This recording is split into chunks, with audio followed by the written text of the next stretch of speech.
The government decided some time ago, I believe it's around 1954, Lyndon B. Johnson signed something into law, and it was to help out what's called the separation of church and state.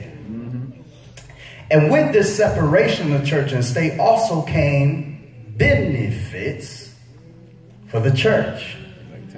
You know this entity as the 501c3. Come on now, don't tune me out. Y'all. Be very careful about assuming where I'm going. Just stay with me, because I'm not here to condemn the ownership or creating a 501c3. You just need to know what the law is saying when you operate as a 501c3. Because at some points you are operating as a 501c3, and at other points you are not. You're just operating. But what point is that? When is it that I am acting as the voice of Northbound as a 501c3, or when is it that I am simply acting as Elisha Taylor Jr. saying some stuff that he just simply feels? When is that? Well, it's not to be determined by you. It ought to be determined by the Lord. But in fact, it is not. It is determined by something other than all of that.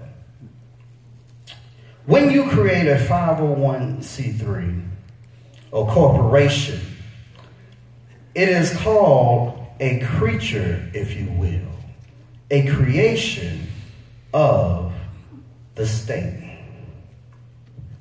And in the if y'all see me do that, I'm not crazy. I'm just signaling another picture. Y'all all right?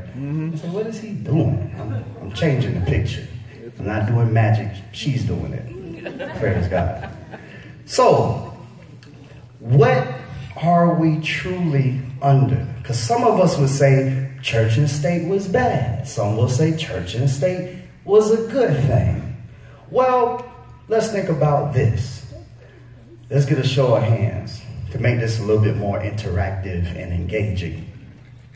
How many of you would say that America was founded to be a Christian nation, or founded upon Christian principles? How many of you would say that? Raise your hand. I see 1, 2. It was founded. Was it founded on Christian values? I see some hands. Probably they ain't staying up. Probably about 8 or 9. How many of you say the opposite is true? I see that we have a congregation of very enlightened people, okay? Just a little bit more. Let's get some more. John Adams, one of the founding fathers, has said this: the United States is not a Christian nation any more than it is a Jewish or a Mohammedan nation. Give me another one. Y'all know that guy? Yeah, definitely. I was in kindergarten when he was in office. I remember being I lived in a community. I didn't know where I lived, even though I didn't live with these people. I went to school with them, where the first lady actually came out to the playground. And all right. This is in Hope Sound, because some of y'all are familiar with Hope Sound in Martin County. Right off the coast there's an island called Jupiter Island. And there's big dollars in Jupiter Island. We establish no religion in this country. We command no worship. We mandate no belief, nor will we ever. Church and state are and must remain separate. I question that statement because in order for me to exist as a church, I must submit paperwork. All right, that's right. If I want the benefits, nothing is for free. If I want the benefits that come with the 501, I must submit my paperwork to the government and it must be acknowledged by them in order for me to exist. I'm just establishing where you live. Let's keep it real. Y'all not gonna like this one. So some of y'all, is God, the Holy Spirit, Jesus, Obama. Y'all better watch yourself. Watch yourself. Watch yourself. Be careful. We keep it real. One of the greatest strengths of the United States is that we have a very large Christian population. We do not consider ourselves a Christian nation. Just let that marinate. All right, all right. We do not consider ourselves a Christian nation, or a Jewish nation, or a Muslim nation. Sound familiar? Somebody else said that. Yep. We consider ourselves a nation of citizens who are bound by ideals and a set of values. Okay, I can understand that. I really can. I can get that. Give me another one. I'm going to play with your heart right here. Y'all all right? Yeah, I need to repent. Y'all all right? Yeah, you all right, bro. You all right. What is he talking about? So he was at this place and he was talking about, he was actually surrounded by a bunch of preachers. And what he was talking about, and one minister that was actually a minister doing the interview, and he said, you know, I was at he was supporting himself through a rally, and he said he was in a place where there were a bunch of ministers that he could tell wanted and supported him. He said, but they, for some reason, seemed apprehensive, and he was asking, well, why is that? And he said when he asked that question, that the preacher, whoever this preacher was, told him, we want to support you, but we can't. And he didn't understand why. They said, because we may lose our 501c3 status. And he was surprised by this. And if you don't know, he recently signed a bill that's supposed to allow this to loosen up, where churches get back their freedom to support and say whatever it is they feel their religion will support. Because as of right now, you cannot say or participate in the promotion or in swaying a congregation for or against a candidate. That's right. That's right. Some of y'all quiet because you didn't know that. Well, why do we do it, Brother Taylor?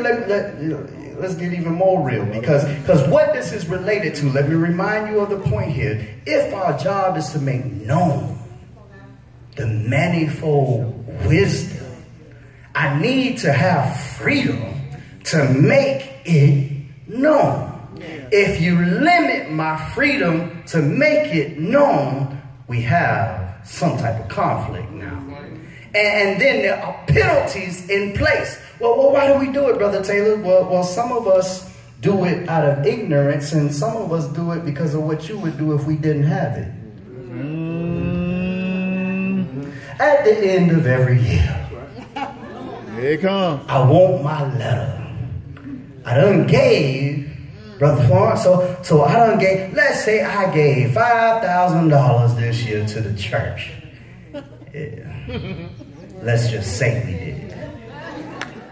I want my letter so I can take it to the company and show them that if I made $50,000, we can take $5 of that off, because I gave it to my church, and that comes off top. Now, see, if we didn't have the 501c3, wouldn't be no letter.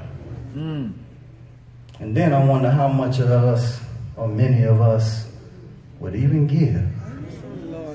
Because we have made giving for our benefit, personally, rather than using giving for spreading the gospel and just giving out of a cheerful heart to the Lord. I'll give you some more quotes. Let me show you why this is. America is a Christian nation? Oh, really? No. Okay, okay.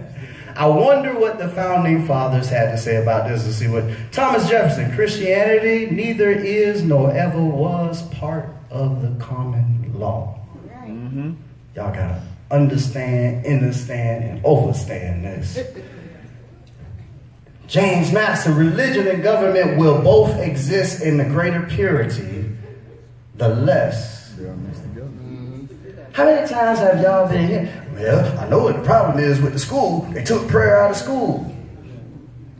They never wanted it in the school. I'm not saying that's not the problem. I'm just saying you can now see why. You don't need masses of people to rally and protest. Hey, take prayer out of school. Nah, you ain't need that. They had it from the very beginning. The government of the United States is not in any sense founded upon the Christian religion. This all makes good sense to me. Why would it be? I'm going to get to that in a moment. Give me the next slide. I'm going to show you the extent of our ignorance. Any of y'all seen this guy before?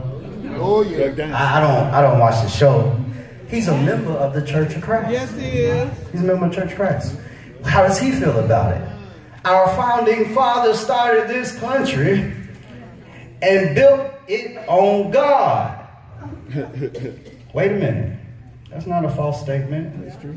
The question is, who are they calling? God. God. Well. His word and this country sure would be a better place to live and raise our children if we still follow their ideas and beliefs. Phil Robertson. Now it's evident that he has also been misled or doesn't at least understand this. I'm gonna read something to you. I know it's slow going, and I know some of y'all can't get with this type of message, but it's on my heart. I gotta do it because if I leave you ignorant, I don't know where else you're gonna get it. Give me the next. Come on, teach, bro, teach. While I got you for a little moment, let's get a little education. Okay, you'll be out of here a little bit. Okay, many of the British and North American colonies that eventually formed the United States of America was settled in the 17th century by men and women who, in the face of European persecution, refused to compromise, passionately held religious convictions, and fled Europe. We don't have to, I'm not going to read all that. I'll leave you to read some of it. Why would it be a Christian nation when the people that founded it were running away from not having religious freedom? Because if I make it a Christian nation, then what happens to Islam? They can't be here. What would happen to Judaism? They can't be here. Why? Because it's a Christian nation. And we've seen this already because these nations exist. You can't go to some nations talking about Jesus. You just can't do it because it's inwoven with the very law. They have to sneak Bibles in certain places in China. Right. Because it's just as deadly, if you will, or just as much of a crime as smuggling cocaine into the U.S. And somehow cocaine got here, even though we have boats and planes, but that's another message. Give me another slide. Well, why is all this? But why are we living in a place where we're to be making known the manifold wisdom of God, but we seem to keep waxing worse and worse and worse, and legislation keeps getting passed that would silence our preachers? This is why you can't preach against homosexuality, even though it's explicitly talked about in the scriptures, because if somebody out there is offended, the people in this building are going to back them up. That's right. And you know why they have the ability to back them up? Especially if you are 501c3. Well, how do they enforce that? You talk. Well, there are some things. It talks about making this a significant part. I think this is about the first, maybe the second or third, 4, 5, 6, 7. Not significant. At least in my book, I haven't done this a lot. So I don't know. Well, how do they enforce it? Well, because if we were investigated and I were found guilty, here's what could happen. Let's just say you have made purchases such that you have been exempt from about $1 million in taxes. But now you're in violation of the same. That was called retro. You don't get fined and lose your status from the point that they found it. Oh no. You got to give all that $1 million and come up with it somehow. That's how it's enforced. So they have effectively bought the church.